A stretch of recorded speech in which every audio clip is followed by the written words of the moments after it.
Right then, on the show now, we've got another special guest. I'd like to introduce you on now to Dr. Kate Mason, psychologist. And on today's show, we'll be looking at how to budget this festive season and what people are buying, what we should buy, and what we shouldn't buy on the run up to Christmas. Welcome to the show, Dr. Kate Mason. Thank you, Dan. How are you? I'm very well. How's yourself on this fine day?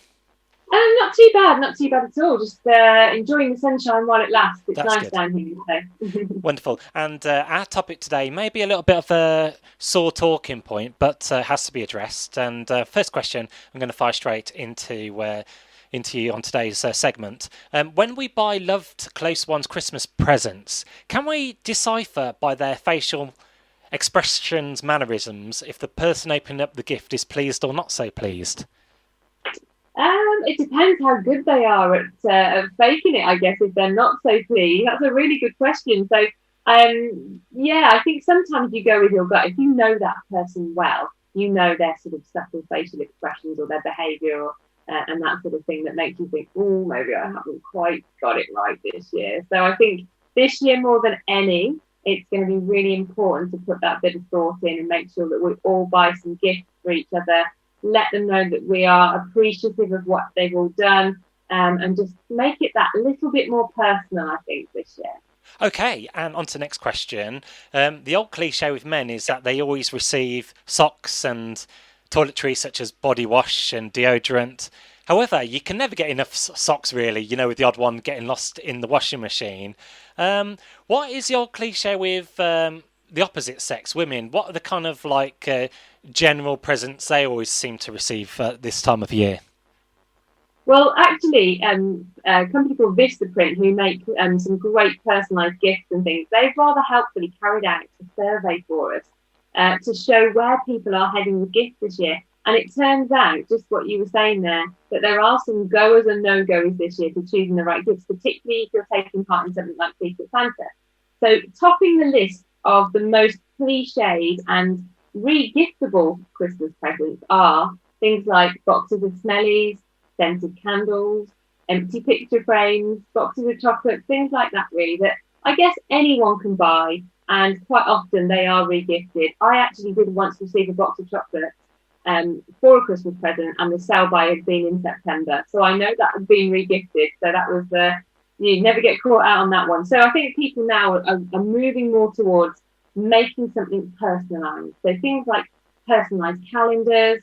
You can get cushions with you can do photo collages on, but something that really hits the heart there. That's something that really makes. I think one thing that's come out of the back of COVID this year is that we now really appreciate more than ever relationships and people and connection. And we haven't been able to have so much of that this year.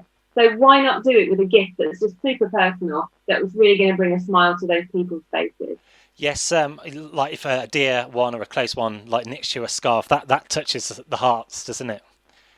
Absolutely. It just allows you to feel that you've been thought about, that somebody has gone out of their way to really think about what it is you like, what you're interested in.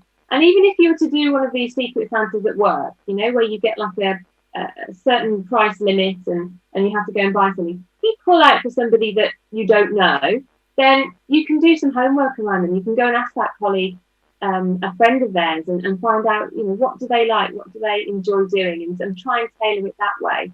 And the nice thing is it doesn't have to be expensive. We can all put a limit on. Financially, many of us have struggled this year, so we can put limits on that, and we can still find something affordable but super personal.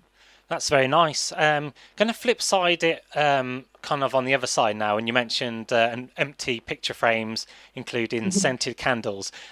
This may be a bit more brutal, but a present that is unwanted has already been wrapped up. People are doing that, and I've done it myself. I've gone to bingo and have won, free giveaways and given them as quite good presents.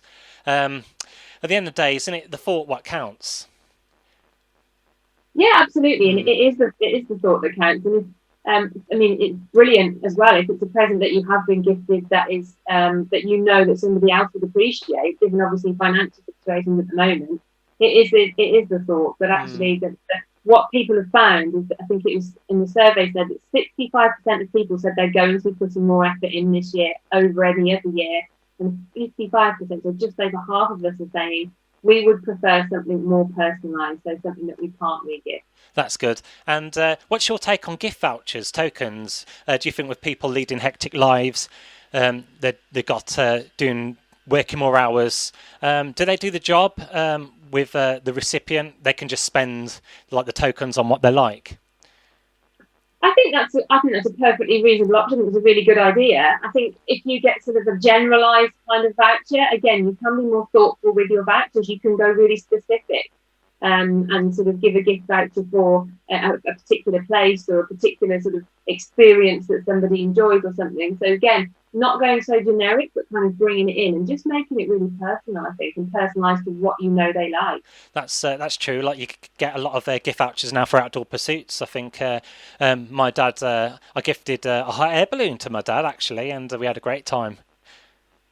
Yeah, I had a few personalised things like that last year, sort of gift tokens and experiences and things. And unfortunately, because of the climate, I haven't been able to take them. So I think that's what people are doing is Yeah, they're calling away from the experiences a little bit because we don't know for sure whether we're going to be able to take them next year. yeah, that's And true. play by going online, I think. But if what I would say is if people are worried or they don't know what to get this year or they're struggling with inspiration, there is a fantastic blog on the Vistaprint website. So it's vistaprint.co.uk. There's loads of tips and ideas, and it's not just about what you can buy, but it's how you can wrap them as well, how you can gift wrap, and just make it really, like I say, make it really personal because you can make a very inexpensive gift look absolutely fantastic. So there's some great ideas on there if anybody wants to Yeah. have a look. And right, you mentioned Vistaprint there. Got another data here. 65% mentioned respondents said they would put in extra effort selecting gifts this Yuletide for colleagues, friends, and family. And will we see more of a surge of online sales this year? We keep saying it every year, but is this year any different? I think that given the situation we're at the moment, we are all in sort of lockdown, so we can't go to browsing around the shops at the moment. So I think people are actually getting on board with starting Christmas early and getting their Christmas shopping done and maybe going online. I can't sort of give you any statistics as to online versus in shop, but at a guess, I would say people are moving more towards online. And actually, you can have gifts posted straight to other people's doors now. They don't have to come back to you for you to then gift. So then that's another idea. You don't even have to go out of your own house. You can just get something lovely created for that person and get it sent straight to them. And Yes. it's just making our lives a lot easier, I think. It's like when you're ordering online, you can order a gift or a product, and then it's there within the afternoon, the click of a button on some sites. Yeah, absolutely. Yeah, turnaround's pretty quick these days, isn't it?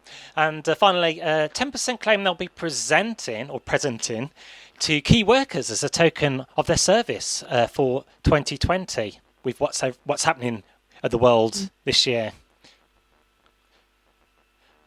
Yeah, I think that just sort of shows just how important people have been this year. It's really focused ourselves in on relationships, and many of us have been, quite literally saved by key workers this year. So we want to let them know how much we appreciate what they've done. So yeah, that doesn't surprise me that people are actually now turning to those key workers to say thank you for everything you've done, Yep. which is lovely. That's great. Well, Dr. Kate Mason, in a nutshell, thank you for telling us what people are kind of buying and gifting up to the run up to Christmas. It's been a delight talking to you. Yeah, you're welcome. Have a lovely Okay, Christmas. and yourself.